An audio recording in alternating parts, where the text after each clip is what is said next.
I was in Girl Scouts when I was younger. We would go on lots of field trips and once yearly take a camping trip with the other local troops.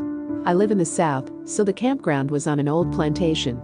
The plantation house was at the front of the property, situated at the end of a winding dirt road.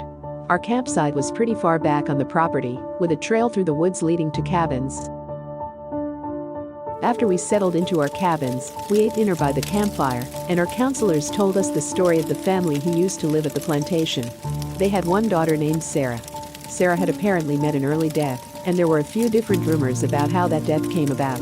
The most accepted being that she fell while mounting her horse and hit her head on the iron hitch. Don't know if this is the right word. It was a pole in the ground with a ring attached to it for tying horses. He was tied to. But others believed it was something more sinister.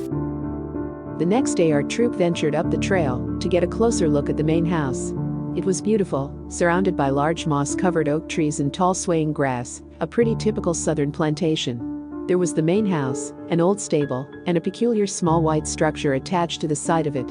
Kind of like those mini sheds you can buy at the hardware store, but with windows. I can't vouch for the truth behind the campfire tales, but I can tell you with confidence what I saw that day. When we got there, all the girls hurriedly crowded around the small white shed. Inside was a perfectly preserved tea party for about 10 little dolls, all sitting around a table in high chairs, in various stages of decay. I don't remember all of their faces, but I will never forget the face of the one at the head of the table. It looked Victorian, with a cracked face and white eyes.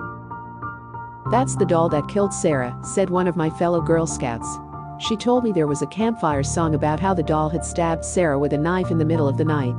Some of the other campers that had been there before swore that, if you visited the dollhouse at night, her eyes would glow red. I never got up the courage to see it for myself. I also never fell asleep.